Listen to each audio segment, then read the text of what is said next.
Hi, this is Marc from Motor Guys, and this is a 2023 Spyder F3-S Special.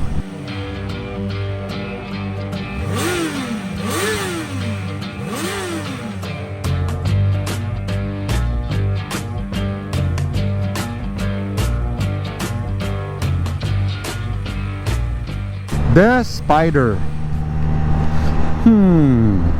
This is a weird machine for a lot of people, especially for motorcycle, a die-hard motorcyclist like I am. It's a different machine. It's a three-wheeler, first of all. And in Quebec and in certain provinces, it's much easier to get a driver's license for these things than a motorcycle, especially in Quebec. There's like a 2 or half-day course, and you got, if you have a driver's license for a car, you have your license.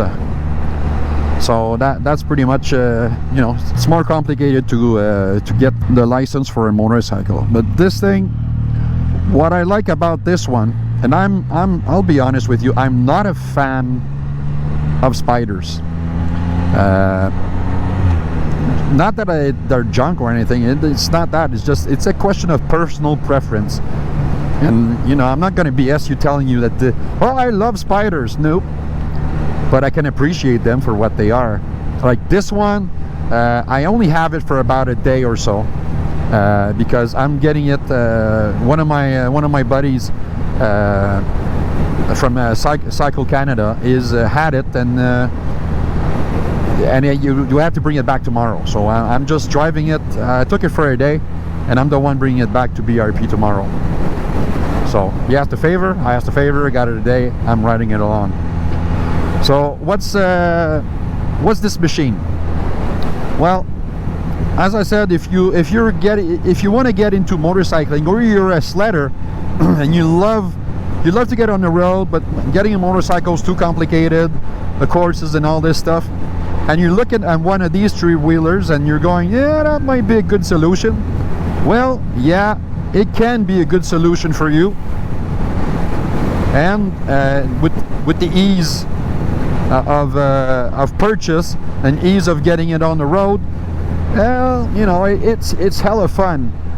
Because cool thing is there's a 1330cc 3-cylinder long stroke engine which pumps out 115 horsepower.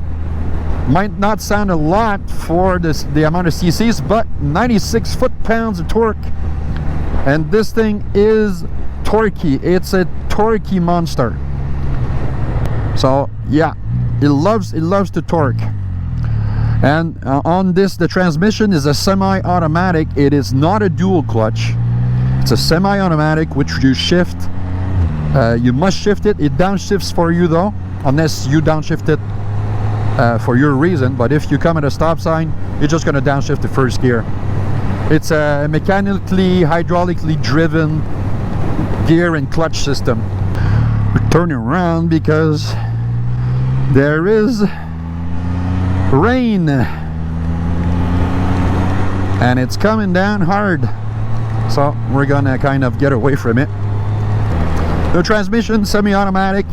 It's nice because you can actually shift it for yourself and you get a nice feeling out of it. So yeah, it's pretty cool. It's fun to drive. So suspension on this thing, it's suspension is KYB shocks, SAS shock in the back, non-adjustable, just a basic preload adjusters. What I like about it, it does the job. It's very, very well tuned to the machine. Nice, precise handling. You got to remember never to lock your forearms when you're driving one of these, otherwise you're going to be going left, right, all over the place. So yeah, shocks are doing their job. There is a torsion bar, and for this model I think it's been retuned. It's a little stiffer, and I like this because the handling when you're going left to right like this is much improved from the F3 I first tried a few years back. I did it back in 2017, so it's been a while now. But yeah, less tendency to to err from one side or the other of the road. So this is really nice and stable now. I like the setup. Brakes, these are Brembo brakes. Yep, you got Brembo brakes on here, and this bad boy has serious brake control. And yeah, as you can see, probably it's raining right now, and I got my friend Jason who's on the camera bike, and Jason has to be really careful on those brakes because it's getting very slippery out there. So for me, cool thing is I just apply the brakes. The brakes are only on the right hand pedal, and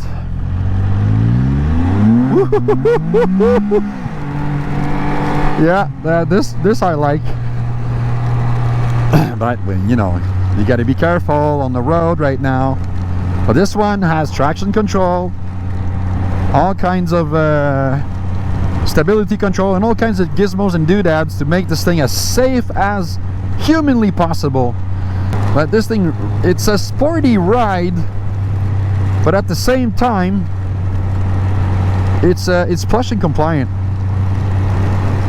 Yeah, on the ergonomics, one cool thing about this unit is it's got the BRP 5 position system. I don't know how to call it. I forgot the name, but you can you can move the handlebars and the pedals to your liking in 5 different positions, and that's a major plus for this thing.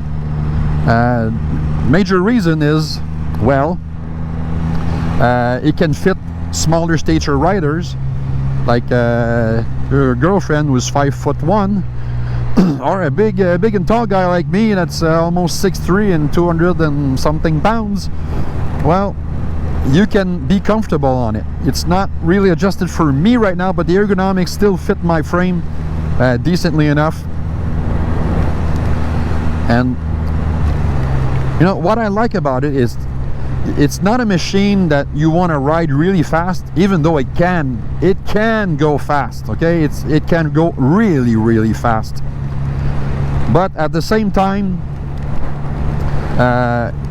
you're riding in urban setting, you know, 50, 60, 70 clicks an hour, and it just doesn't sweat it. It doesn't sweat it at all. We're getting some really yeah, we're getting pelted on right now. So ergonomics, brakes, we kind of talked about everything. I like the looks of this one. It's the first Spyder that I really look at, and you know, the design, how it's designed, how it looks, I really like it. You know, it's not over the top, but it looks aggressive, and it delivers the fun of riding, and that's something that's really important to me.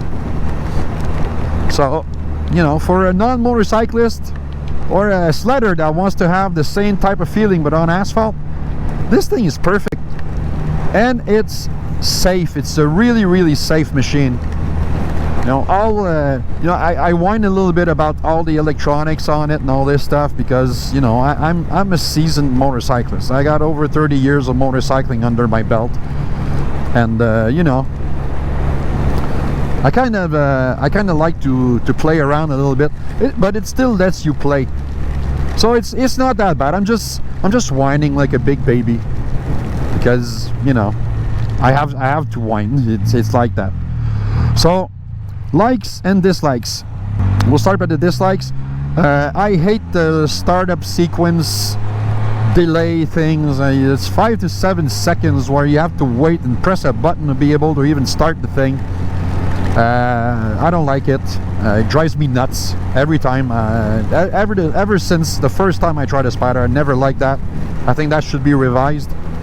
But you know, it's criticizing for criticizing. The rest, I don't know. It's yeah,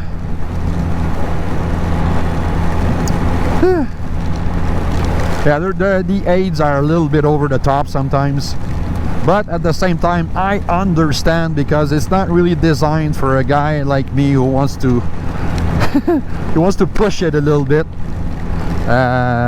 You You know, if you really want to push it, get it modified, buy warranty, but you'll be able to do some a lot more stuff you want to do with it.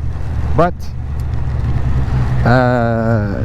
then, you know, there's no more warranty on it. So you know, it's something you can take care of if you really want to go performance nut.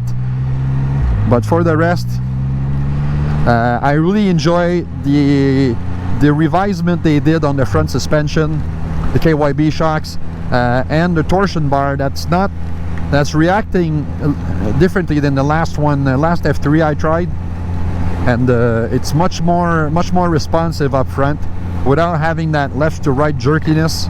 So they did some work on that.